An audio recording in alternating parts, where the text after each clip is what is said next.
Fake news spreads faster and more A new easily report than says this climate virus. change is a growing target for false news and misinformation. Sporo dzieje się w debacie publicznej. Dużo mówimy, stawiamy wiele tez. Ile w tym faktów, a ile dezinformacji? W trzecim sezonie podcastu Demagoga rozmawiamy o internecie, edukacji i fake newsach wokół klimatu. Zapraszamy. Zapraszamy. Na samiutkim początku tej długiej kolejki jest fałsz. Ruchy, które są przeciwne szczepieniom, są coraz lepiej zorganizowane. Każdy ma poglądy, więc to wszystko jedno. No właśnie nie wszystko jedno. Hi, it's Viola Myszkowska.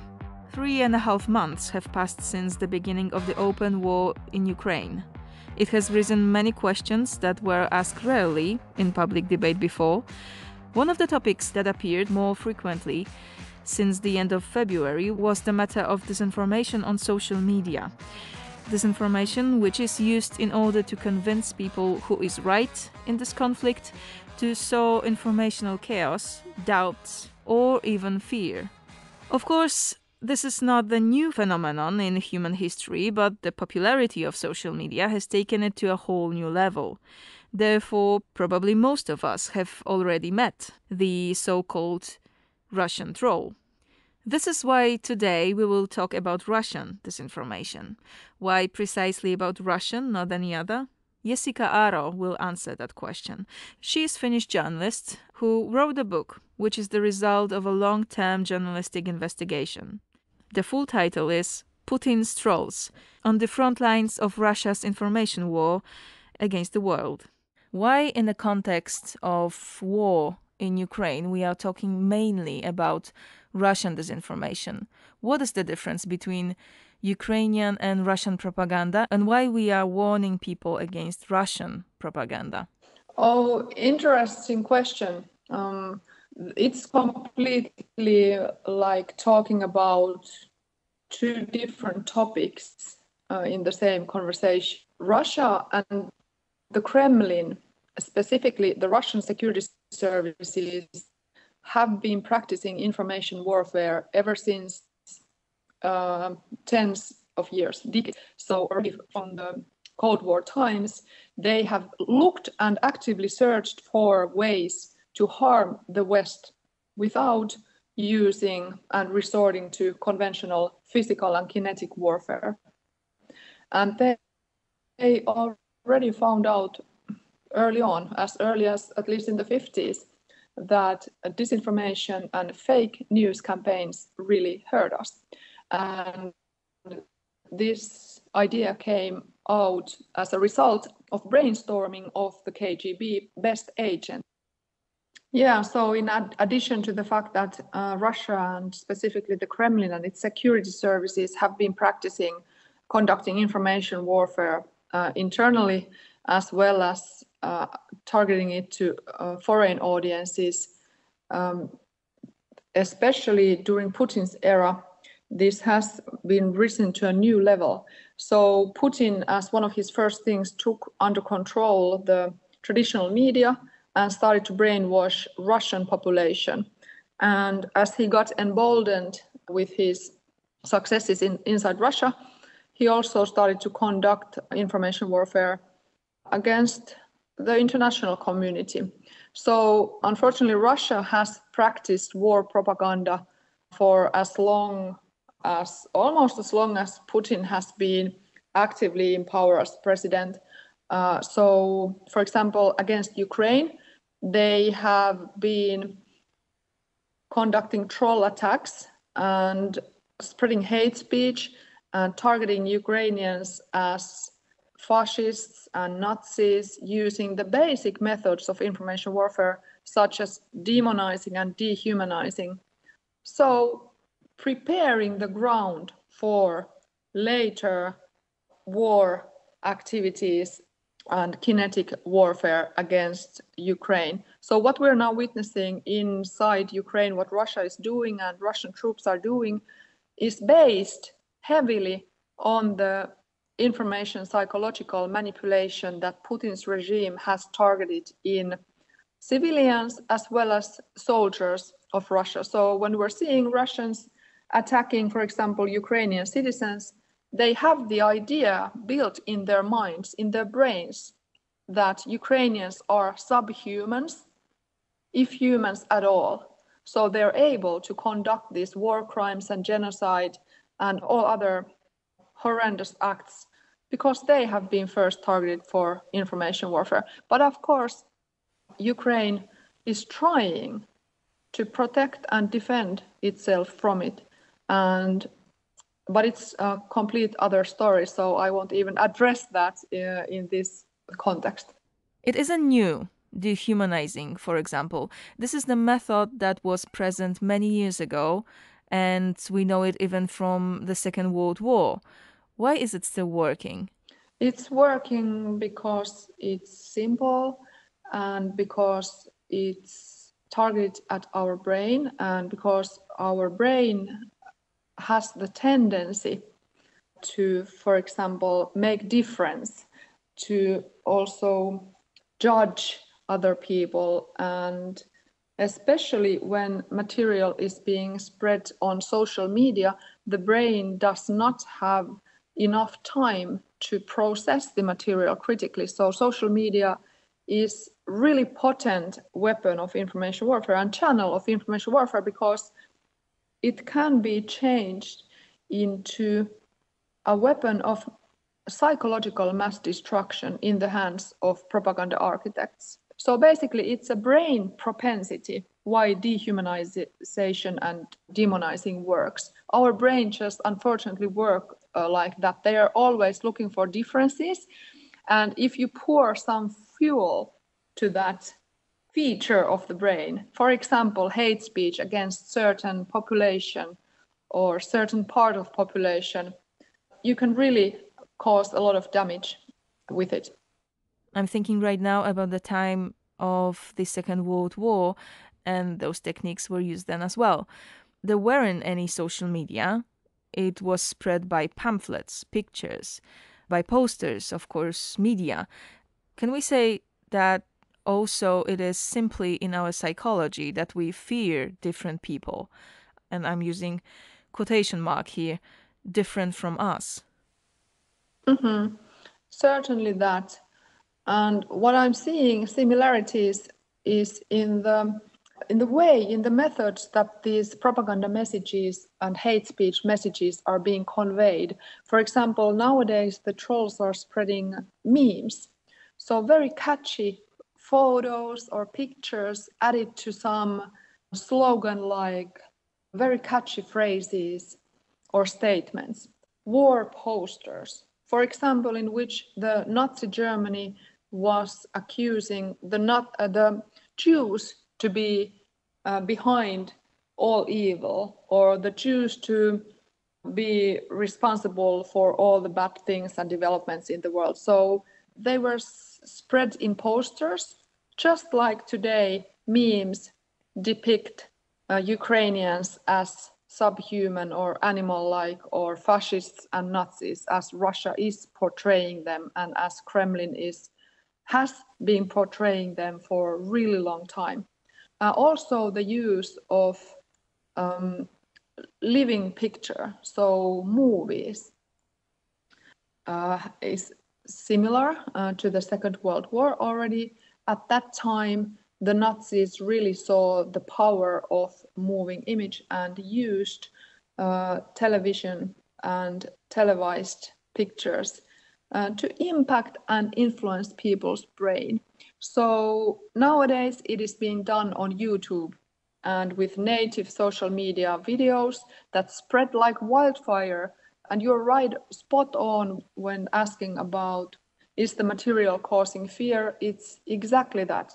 So this is basically all of the hate mongering in the form of information psychological warfare is based on building feelings of fear or hatred or anxiety in people, because these propaganda architects really know that people are best being triggered into action when their feelings of fear or hatred are being raised. So they aim at that. So for example, on social media, you can see this, how the most disgusting and fear-mongering content, let's say, for example, material that is depicting foreigners or immigrants as rapists or criminals, it spreads so easily and so quickly. And the reason is because there are enough people whose feelings of fear and hatred have been touched by the material, so they want to act and often share it further. And the same applies to many kinds of pro-Kremlin hate propaganda, for example, concerning Ukrainians. Here in Poland, we've encountered massive disinformation about Ukrainian refugees. Instantly, the number of that kind of disinformation rose in social media. How it was in Finland? We haven't seen that. I would have to check the darkest corners of the internet, and I'm sure there would be something, but it's not massive and it's not overwhelming and it's not certainly easily surfacing to the mainstream social media streams.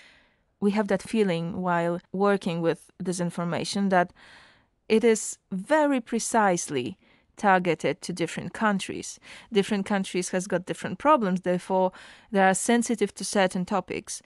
As we can see in Poland, there is disinformation about refugees that is usually or very often connected to information like they will take our homes, they have a lot of privileges, that Poles are becoming lesser citizens, not important in their own country. And this is very precisely targeting our main concerns about nowadays Poland. What do you think about that? Do you see that certain narratives, as in whole Europe, are targeted precisely to different countries, that they are constructed differently for different nations? Completely, you are again spot on that, because it's the Russian security services, Russian spies and agents, probably some of the people who are working in Russian embassies in different countries of Europe, who are constantly monitoring the information space in different countries and looking for the hottest themes and the latest news, as well as the phenomena on social media in which they could find cracks and holes or possibilities to attack and go after with their Russian troll armies. This immigrant theme that you were describing, Russians are attacking that in various different countries, just changing the enemies based on which countries' debates they want to attack. For example, in America, the United States, the Russian trolls are known to have agitated hatred against Mexican and Latin American or South American immigrants, as well as immigrants altogether. But then, you know what? Also, Russian trolls in United States, they have built communities which also support immigrants and, for example, Muslims. So they are always, or sometimes they form parties that are fighting with each other. But about this immigrant theme, in Finland, as well as in many other countries, Russian fake medias and Russian state-controlled propaganda medias, as well as proxies who translate their material and localize their material in these shady fake news sites, such as in Finland. One would be What the Fuck Paper, which back in 2015, you probably remember, there was this massive increase in the amount of asylum seekers coming to Europe in different countries, and majority of them were Muslims and coming from Muslim countries. So these proxy sites operated by Russian troll factories started a massive campaign against Muslims. And I could see the same phenomenon going on RT as well as on Raptly. So what they were doing, they were depicting, taking videos, making articles about these asylum seekers and promoting them in a bad light. But also what they did was that they were then framing European countries as some kind of racist countries, because they would go and film and or make articles about protests attacking these asylum seekers. So the craziest thing is, what I want to say is that they fuel protests, like these racist protests against immigrants in different countries and asylum seekers. And then they make stories and fake news stories about these protests depicting European countries as, unstable, failed democracies. So there are a lot of operations ongoing, and some of them have conflicting themes, but altogether you can say that some of these Russian operations, they actually deserve some credit because a lot of thought and effort has been put into some of them. What are the most popular narratives in Finland right now when it comes to disinformation about the war in Ukraine? Most popular narratives concern Russia and Russian armed forces as fighting the good fight and fighting the justified fight against Ukrainian so-called fascists and Nazis. And these campaigns portray Russians as basically doing the right thing. Also, the Ukrainians planning dirty tricks such as trying to pollute nature and pollute surroundings with some dirty bombs, as well as planning some kind of small chemical attacks. And basically they are just mirroring everything what Russia itself is doing in Ukraine, war crimes. These campaigns claim that it's Ukrainian who are doing them. So everything is upside down in this rabbit hole. Let's see also there are some campaigns against the NATO membership, and then still obviously the same ones that have been ongoing for as long as I have started to look into this, so 2014. So basically everything that happens in Ukraine is either Ukraine's or the Western countries and NATO's fault. And the Ukrainian leadership is incompetent and criminal, and whereas Russian leadership then is portrayed as someone who wants to negotiate and someone who wants peace. And I can go on and on. So it's all about shifting the blame to everywhere else besides Russia and portraying the Ukrainian population and leadership as the criminal party. Everything you said is more or less the same in Poland, except one thing. I hope that I understood that correctly. There is a disinformation in Finland that Ukrainians are polluting the nature. Yes, with chemical weapons and dirty bombs. And this is actually something that Russia is doing when attacking nuclear power plants and such. So they are just mirroring what the Russians are doing. You know, I find it very interesting. When I'm thinking about Finland, I'm thinking about a country and people that live very close to nature and that nature is very important to them. That disinformation is something very unique and we don't have that in Poland at all. Probably we are the nation that in general care less about ecology, at least from a Russian troll point of view. Russian propaganda is using certain narratives to build on. Some of them are very obvious and clear why they are using them. For example, that NATO is a threat, which is kind of interesting because NATO is a defense alliance, but there are some narratives that might be puzzling at first sight. I was thinking about the Nazis. Why they decided on the Nazis narrative? Why Nazis became popular narrative? Because it stems from a Second World War when Soviet Union fought the Nazis and actually had some success in it as well. So Russians have a special relationship when addressed with the idea of Nazis or fascists. So they are deeply touched by rhetorics that involve Nazis or fascists because many of them have some personal memories through their families or their grandparents who have been actually fighting the Nazis or fascists. So it is something that really pushes their buttons, so to say, emotionally. So it is being used as to many people in Russia, especially the older population, Nazis are the worst possible enemy. You cannot find anything worse than Nazis, and so it's quite beneficial to then portray the enemy nation as Nazis. And as you said, it is completely used for, or mainly targeted for the domestic population.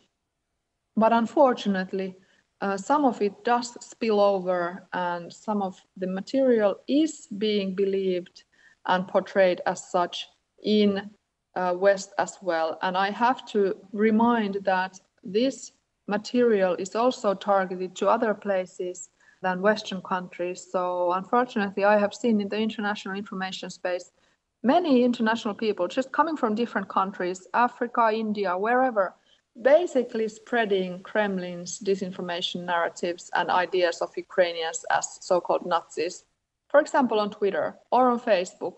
So what they're doing, they are promoting Russia's ideas and views, and this is exactly what Russia is aiming at.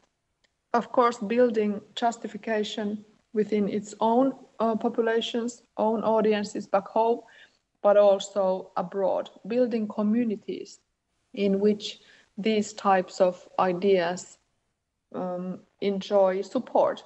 And we are seeing, for example, in Finland, pro-Kremlin information agents hosting shows as well as YouTube presentations in which they spread the same claims to Finnish populations. So this is happening as we speak.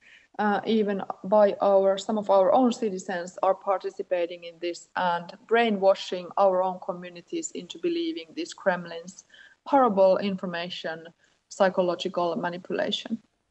What can we say about the situation outside of Europe? Here we have, I guess, this sense of safety that we are winning the disinformation war, but there are other parts of the world. For example, in Brazil, we know that Russian disinformation is very popular. It's very optimistic that some people are saying that we are winning the war against Russian disinformation. Unfortunately, we are seeing the victims of Kremlin's information warfare almost on a daily basis on social media, as it's a really public phenomenon. Some of these people are spreading coronavirus conspiracy theories also to their own communities, having their own friends and neighbors and passers-by to also not get vaccinated against COVID illness because they have been brainwashed by Russian trolls. Then we have these extremists, many of them in the far right or in the far left, of who many have become victims and targets without knowing even that they have been brainwashed by Russia. So unfortunately, there are victims, and as long as there are victims, I don't see us winning so much. And also, as long as I can see that the Kremlin is targeting operations against the unity of the international community, for example, trying to break down NATO's or European Union's willingness to put up with sanctions, as well as to provide military assistance to Ukraine, because this is specifically what the Kremlin is targeting at the moment.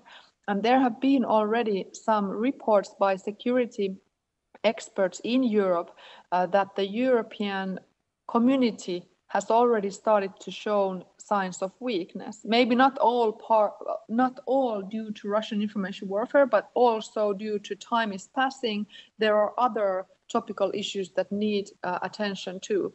So I would be more pessimistic in my assessment that we would be winning this war on disinformation as long as, for example, many countries states still don't fight this war. So how could we actually be winning when we don't even defend from it? So what I've seen very good examples from Europe, actually, British government just recently actually spread awareness to the population and shared with them infographics and infographic video and animation in which it told about Russian troll factories spreading war propaganda. So this is the type of material that we need to even start the fight against the disinformation coming from Russia. So unfortunately, I would really want to see more effort in that coming from our governments as well as social media companies which operate as enablers of these operations. But then outside Europe, for example, China, it's horrible to see China's communistic medias and communist parties' medias are spreading Russian disinformation about the war. And if you discuss about the Ukrainian atrocities that the Ukrainians are going through due to Russian attacks and Russian genocide and war, you will often hear the Chinese telling that Russia don't attack civilians. It's really worrying. Can we measure the impact of Russian disinformation in social media? Are there any research?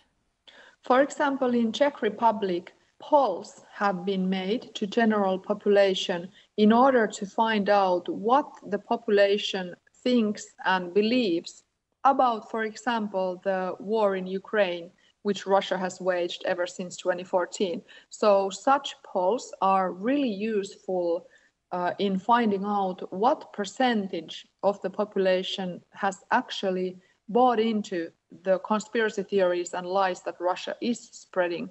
Also, just recently, I saw a screen capture of an international poll conducted in many European Union countries. And according to that, Finland was definitely amongst the least Kremlin propaganda-infested countries. So, but I would really recommend to make such polls, just to, for example, ask, who do you think started the war in Ukraine or against Ukraine? So just measuring people's ideas and attitudes gives you a pretty clear sight on how badly the Kremlin has managed to impact. But unfortunately, I'm not seeing so many of these. And this is why I originally started to look specifically into the impact of Russian trolls and social media propaganda, because I specifically wanted to know, how do they impact in real people? Because it could be, well, that, okay, there are these troll operations and propaganda, but no one believes it. But I wanted to really dig into what do people think about this material? Where do they meet it and how do they react? And unfortunately, I found that, for example, back in 2014, 2015, the Kremlin had already succeeded in impacting some of Finnish people, meaning part of international audience, into not knowing what is true and what is not true concerning the situation and war in Ukraine. Because many people told me that already back then there was so much disinformation about what's going on in Ukraine that they just didn't know what's fact and what's fiction anymore. And this is one check in the box of mission accomplished for the Kremlin's propagandists, when people don't even believe what journalistic media is telling them. Or, of course, it's okay to suspect that, but when people just lose the idea between truth and false and lies, that is mission accomplished. You wrote a book about Putin's trolls. And as you said before, of course, disinformation from Russia haven't started on 24th February this year. It started many years ago. But how do we know that what we see in the internet, the source of this disinformation, is on the Russian side? How do we know that we encounter Russian troll? It is impossible to know. And that's why these troll factories and troll operations exist, so that people would be confused. Because not all Russian trolls spread, for example, pro-Putin propaganda or spread the idea that Ukrainians are Nazis or fascists. Some Russian trolls are, for example, very interesting social media personalities commenting on a variety of topics. And some Russian trolls spread positive messages. For example, cheering people up on social media or sending positive vibes. And there have been cases in which even big media organizations with large fact-checking capabilities have fallen into trap of Russian troll factories and have published materials by Russian troll. So unknowing, of course, unwittingly. So it's impossible. But if someone wants to try and check, then some individual accounts, for example, on Twitter, then it's useful to use a database that Twitter has already published of handles that come from Russian troll factory. But the problem is that even Twitter or Facebook don't know which are operated by Russian troll factories, because not all Russian trolls work in one factory. They can also work as freelancers, as part-time social media influencers and part-time Russian trolls. So like vlogging, for example, about makeup or whatever. So it's difficult to tell. But that is the whole point. What is the best strategy for the average internet user to fight disinformation? It's an excellent question. And what I've seen in different countries, people have been forming communities who are tackling this. For example, in Lithuania, there are the Lithuanian elves who are exposing social media disinformation campaigns. That has been ongoing for years. Similar type of elves also exist in Czech Republic. And for example, in Finland, just the community that exists, for example, on Twitter, they help each other spot troll accounts, like obvious troll accounts, which are super easy to detect because those exist as well, in addition to the really difficult ones.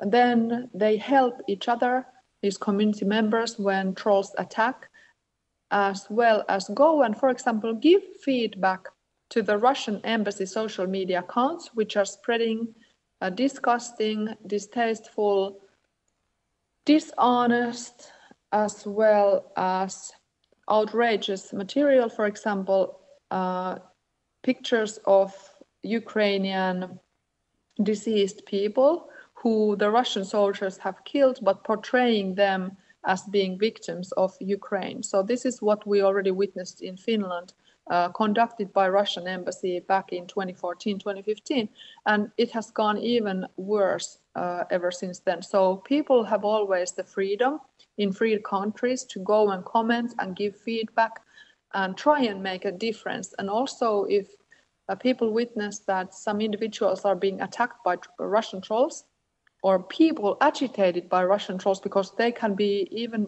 as bad or even more vicious than the original Russian trolls. So then it's always useful to lend a hand and go help and defend. Sometimes people want to go away from social media altogether because the trolls cause so much anxiety and negativity, as well as fear, genuine fear when they're, for example, sending death threats. So it's important to remember to bring resilient ideas back into mind and try and control those emotions which the Russian trolls want to trigger, and try to think whether it's actually a good idea to, for example, withdraw from social media, or, for example, stop commenting Russia issues online after some troll attacked, because that is the whole point of Russian information psychological warfare, to make us stop commenting, to make us afraid, to make us passive, and just accept atrocities on the real world as well as in the cyber world. So this is why we need to be brave and we need to be active and not to become passive, as the Kremlin would love us to see.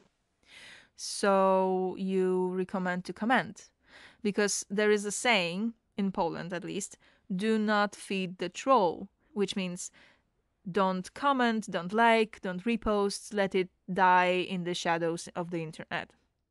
Because if you don't comment, it will not spread because of the algorithm. But you say it's better to comment, right?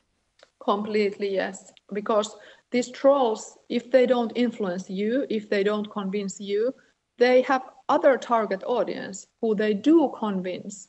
So it's super important that the people who realize that this is information operation, this is a Russian troll activism, then call out as what it is. So that then people who have accidentally started to follow these trolls or even believing what they are saying can think again Okay. What else should we know as an average internet user?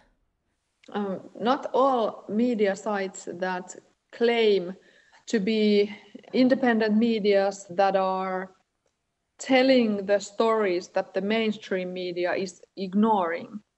It could well be that those so-called medias are in fact much more politically directed than mainstream medias and regular journalistic medias would ever be. So it's worthwhile making some analytical reading of different sites online, especially if those sites publish materials coming, for example, from RT, former Russia Today, because, for example, RT as well as Sputnik, the Kremlin's disinformation and propaganda machinery directed specifically to foreign countries, even according to their own editor-in-chief, Margarita Simonian, they are tools of information warfare, in global information warfare. So it's better not to consume this, because then you can certainly know that it's not some journalistic content or some content based on freedom of speech or the highest morals of journalistic integrity. It is content that is driving the interests of a really small circle of super rich elites in the Kremlin. So if something like this pops up, it's easy only not to read it yourself or at least not to believe it yourself, but also help your community to avoid it. And of course, it's also a good idea to understand that there are also subsidiary companies and content providers operating on Facebook as well as on YouTube, which do not even disclose that they are connected to Russia and still spread material. Such sites are, for example, In the Now, as well as, I have to think all of these, there are so many. Well, one of these fake news sites is Russia Insider. Then there is South Front, also fake news site, used to operate on social media too. Then there is Redfish and Mafic. And yeah, so if you start from there and see whether you are following these, then you know that you're following subsidiaries of the Kremlin-owned information warfare companies. So it's good to look around on social media and also help friends to do that. I would like to ask one more thing. You were a victim of Russian trolls because of your investigation, which started many years ago in a time when disinformation wasn't a matter of public debate. I don't know how it is in Finland right now, but in Poland, it is definitely a matter of a public debate. After the open war broke in Ukraine in February, in your book, we can read stories of people who fought disinformation and was abused, like Elliot Higgins from Bellingcat, for example. We are talking about death threats, public shaming. You've experienced it a lot, but that was before February. Anything changed? Is it still on the table that people who are talking about it and warn people are still the target? Yes, and also from proxies. And these proxies can be even nastier than the Kremlin's medias or the Kremlin's ministries that also have participated in some of these attacks against, for example, Westerners. So proxy is an operator, for example, fake news media, operating in a seemingly local manner, which seemingly doesn't have any kind of visible ties to the Kremlin, but is in fact in the shadows, directed and or pushed to push and publish the Kremlin's narratives. So one way or the other, it can also be a person. So let's say a social media influencer who seemingly is not Russian to begin with, does not work for Russian state entities, does not declare that they receive money or funding from any Russian entities, who seem perfectly independent and seemingly have just no ties whatsoever to the Kremlin, but happen to push the Kremlin's narratives or Putin's delusional war propaganda a little bit too often. So proxies are basically servers and helpers of the Kremlin in the West as well as in other countries. So they serve their interests, but the official ties are, they don't exist, or it's impossible to find them.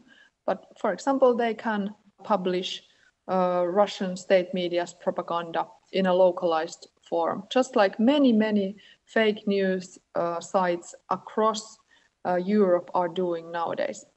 So to answer a question about these attacks, what we have witnessed very recently in the United States has been the attacks against the creation and the founders of Joe Biden's administration's disinformation office, which was specifically founded to address this problem of disinformation and disinformation operations. So what happened was so many attacks coming from the far right and fringe right and political far right activist circles in United States, as well as personal attacks against Nina Jankovic, who is one of the key people and experts in these projects. So similar types of campaigns that we have witnessed coming directly from the Kremlin, as well as through their proxies earlier, and very violent material, harassment material, misrepresentation of Ms. Jankovic's speeches, as well as public statements, and just public threats, harassment, and leading to possibly serious consequences. So this is what I've been looking at from social media most recently. So the fact that many people are talking about it in social media didn't change anything? Well, you know, the problem is that it seems to me that there aren't efficient ways for the West to try and stop Russian security services targeting information operations against us and our populations, especially when the social media companies aren't helping, especially when the social media companies, which are the main tools, are providing themselves as platforms for the Russian security services to exploit in these operations. So unfortunately, there isn't, and when our governments also are not addressing this issue directly with Russia, publicly or then diplomatically, besides United States, which has at least tried to draw some of these troll factory supervisors to court and has tried to put them to face justice, obviously with no success so far. So it is up to us try and build resilience and to help our communities as free citizens. So unfortunately, it doesn't help if we just discuss about it. But of course, like you are now doing, like I'm trying to do, spreading awareness as well as trying to teach people about these methods and techniques and channels, it helps build resilience, but it doesn't stop the trolls from attacking. Why are you still doing it? It's my job, and I chose my job.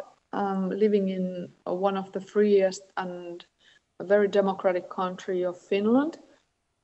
I'm a free citizen. I am entitled to investigate whatever I want, and I love investigating this matter, and I feel that it's of great importance to the community.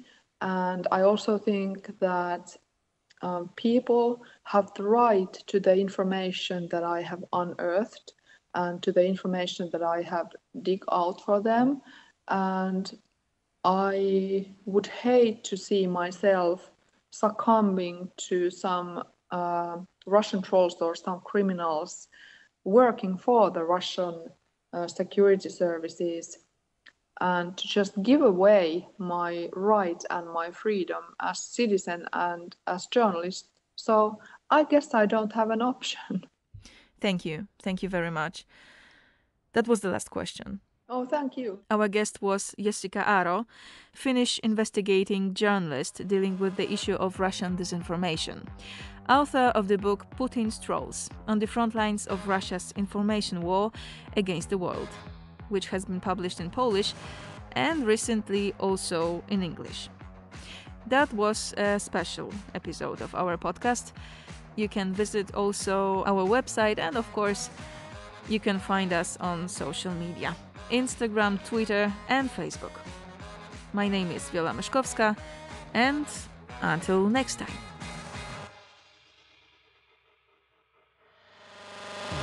Słuchaliście podcastu Demagoga realizowanego przez Sounds and Stories. Więcej informacji o naszej pracy znajdziecie na stronie demagog.org.pl i w naszych mediach społecznościowych na Facebooku, Instagramie i Twitterze. Do usłyszenia.